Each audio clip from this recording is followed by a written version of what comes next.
Good afternoon, everyone. My name is Tyler Pawson. I'm here today to announce the start and formation of a new federal party, the Reclamation Party of Canada, as well as my intention to run for Prime Minister as leader of said party. First, I must start by recognizing a temporary personal failure. On my part, I do not currently speak French, though I will be learning in the weeks and months to come. So to Quebecers, I must apologize that for the time being, my words will need to be translated. I am a father of 5 and a middle-class manufacturing worker in Southern Ontario and Durham region. Like many Canadians over the last few years, under the Liberal government, me and my wife have struggled to make ends meet.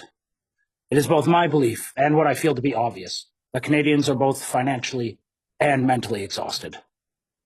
Our nation and people have been brought to the breaking point by career politicians in the big 3 parties. The Reclamation Party is different. It is for working Canadians because it has been founded by working Canadians. We are a centrist party with classical liberal as well as conservative beliefs. We have 4 belief pillars that make up the foundations of our party. The first pillar of our party's belief is freedom of speech, free and open debate and expression, as well as opinion. Transparency and honesty at all times. The best ideas and solutions for Canadian taxpayers should always take first place over partisan politics, just as speech should always be open and free, not restricted in any way. The second pillar of the Reclamation Party is the belief that climate change should be viewed globally and not just nationally. We don't believe Canadians should take on the burden via taxes or other nonsensical means to make up for massive coal polluting burners like China. We believe we can be responsible about our environment and climate here at home through technology and R&D, not taxes or production caps that harm workers as well as business while not truly helping the climate or environment. The third pillar of our party is the belief in nation-building projects, being a cornerstone of both sustainable growth and prosperity for our nation and its people. We must work with provinces and territories to not only build the housing we so badly need, but also the infrastructure the nation needs to succeed today and into the future. The last pillar of our party is the belief that the federal government should protect and expand our social safety nets, such as child tax credit, supports for seniors, and prescription drug coverage for Canadians, while being financially responsible and transparent with the use of our tax dollars. On a personal note, I believe that this nation has the potential to be one of the greatest economic giants on earth. But our political elites, such as Justin Trudeau, Pierre Poilievre, and Jagmeet Singh, have all played a part in running this nation into the ground through high taxes, low productivity, mismanagement, lack of long-term thinking, and endless political partisan games, just like their predecessors over the decades. All that is before their increases to their own salaries, now having reached over $200,000 a year for MPs and over $300,000 for the leader of the opposition. I will commit to run for Prime Minister without accepting a single cent of campaign financing from Canadians or lobbyists of any kind. We will register our party and candidates as quickly as possible so we can reclaim our nation for its taxpayers. Links to the documents for both candidates in your riding, as well as membership in our party, can be found on our website at reclamationparty.ca, along with links on becoming a candidate for our party.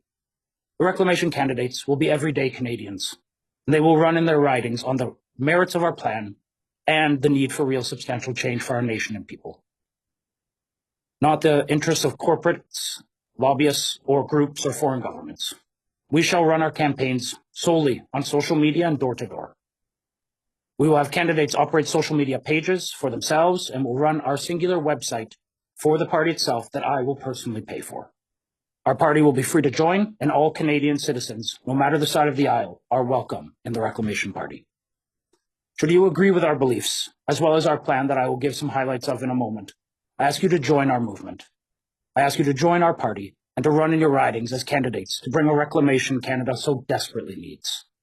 It's time regular hardworking Canadians had a voice in Ottawa. The Reclamation Party will be that voice. I'm going to take a moment now to touch on some key points in our plan, so Canadians know what kind of serious change we are offering to them. From there, we shall move on to any questions. So first off, we will commit to stop immigration to Canada for 3 years, with an allowance for international students and foreign workers within strictly controlled numbers. We will put caps of 5,000 a year on refugees and asylum claims so we may control those coming into our country in large numbers who require aid. We will also look to deport and deal with anyone who has crossed illegally over our borders or illegally stayed in Canada. We will deal with the massive backlog of immigration and asylum claims that have built up during the Liberals' time in office, during the stop. This drastic action is necessary both for our housing and labor market. We will invest in our border and immigration services to get this done by providing more manpower and funding and equipment. We will commit as well to get rid of the carbon tax and the carbon cap. The Reclamation Party will commit to cutting federal income taxes by 5% on the first two brackets, lowering the first bracket to 10% and the second to 15.5%. Those brackets will go up to $60,000 and up to $120,000 for the second. We will eliminate the 26 and 29% tax brackets entirely, and we will replace them with a flat bracket of 24% up to $250,000. We will lower the 33% bracket to 30% for incomes over $250,000.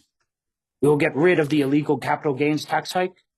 It's time the federal government stop punishing success in this country. We will lift the bans on Arctic offshore drilling and other federal blockades on responsible resource harvesting projects across the country. And this includes unshackling Alberta, Saskatchewan, and Newfoundland from the current federal chains and the illegal actions of the current government. We will commit to starting our first nation-building project, the Northern Road and Rail Project, or NRRP for short. This project will be extensive and will start with existing road and infrastructure in northern Manitoba, and will reach Churchill first by road.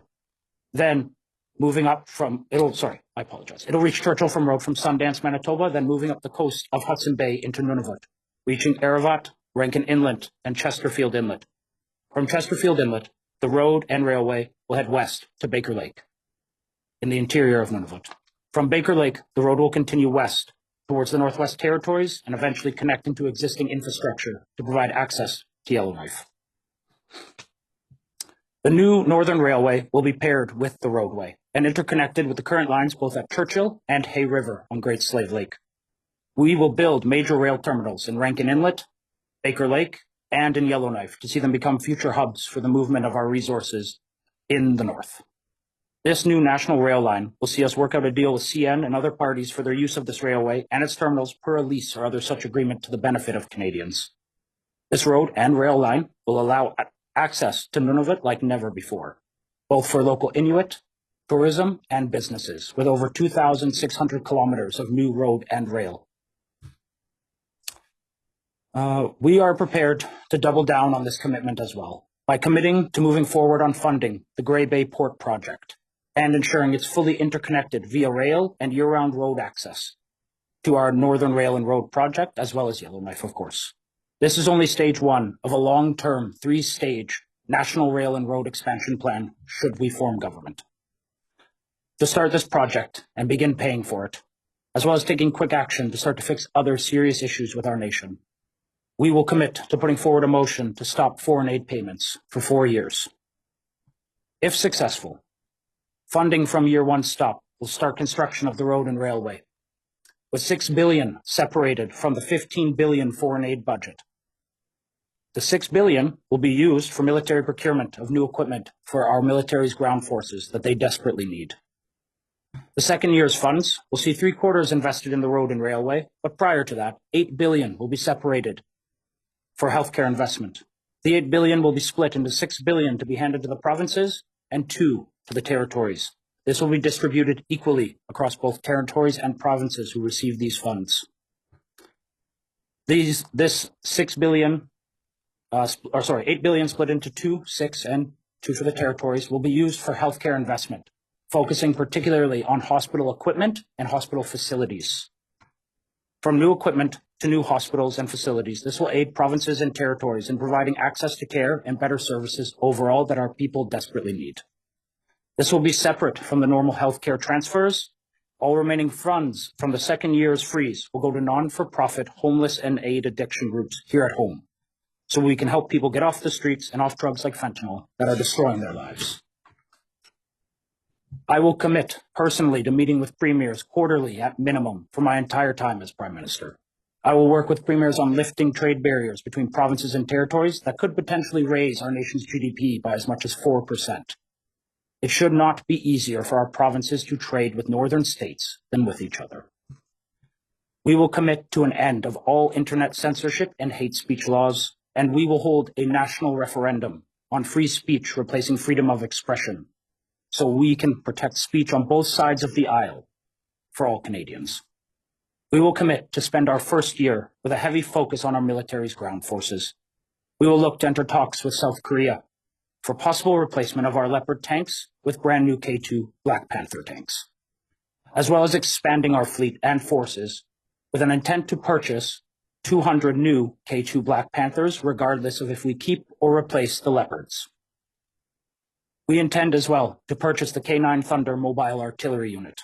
We aim to build 300 units here at home, among other systems that Canada lacks, if South Korea is willing to work out a deal for domestic production here in Canada, as they have with so many other nations. We will rearm and upgrade our forces to meet our commitments to NATO, as well as our protection of Canada and its allies. We will commit to build a new fleet of icebreakers beyond the two currently planned by the Liberal government. We will look to start the provincial and territorial icebreaker project. These icebreakers, which will reach into the heavy class, will be named after the provinces and territories for use with the Canadian Coast Guard. We will look to do a Canadian first as well by embarking on a major project to see us build 4 super heavy nuclear-powered icebreakers, so that way Canada can patrol our North Passage like never before. Lastly, we will commit to freeze salaries of members of Parliament and the Prime Minister for 4 years. We will deal with red tape and bureaucracy to make government more efficient, but we will not cut services to Canadians. In closing, I would like to say that the other parties offer more of the same: bad management and bad policies. Pierre Poilievre has himself said in a recent interview with Jordan Peterson that his beliefs and plans are to continue the policies of the prior Harper government. Those same policies saw defense spending at 1% for nearly a full decade, and they only made increases to child tax benefits during an election year. All that is before pushing back retirement age, as well as cutting services to our veterans as they came home from Afghanistan, our longest war since World War II. The foundations of our housing crisis and healthcare crisis were laid by the Conservatives under Harper and Poilievre, then made explosively worse by the complete incompetence and astounding levels of mismanagement of the current federal Liberal Party. Pierre Poilievre has had 2 years to create a detailed written plan for Canadians, yet he is still empty-handed. He can't even tell Canadians how much income tax he'll cut, if any at all, in fact. In 3 months, while working 48 hours a week or more at my job, I have done what Poilievre could not in 2 years. I have written a plan with details Canadians can read and understand, with actual commitments taxpayers want. Canada should have a better choice than bad and awful in this election. The Reclamation Party offers real hope for change and a real alternative that the other parties are either too weak or too politically charged to offer. Canadians need hope for the future. We alone have a real written plan to cut taxes and invest in our nation to bring the future back, to bring hope back to the future for all our amazing people. Thank you.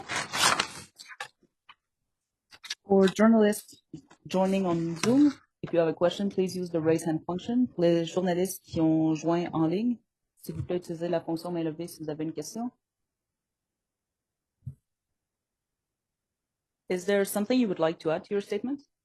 I would like, if I can, quickly to say to any and all immigrants who are concerned about the start of my plan that does involve a freeze of immigration, please know that prior to us taking office, that any and all immigration paperwork that's been submitted will be dealt with properly and accordingly. We will stop taking immigration paperwork for the 3 years, but any documents or anyone in process to becoming a citizen or so on will be dealt with properly and fairly. We are not looking to deport people en masse who wish to be here and wish to be productive members of the Canadian society. As far as I'm concerned, if they are already going through the process of becoming a citizen, they are more or less as much a Canadian as me or anyone else.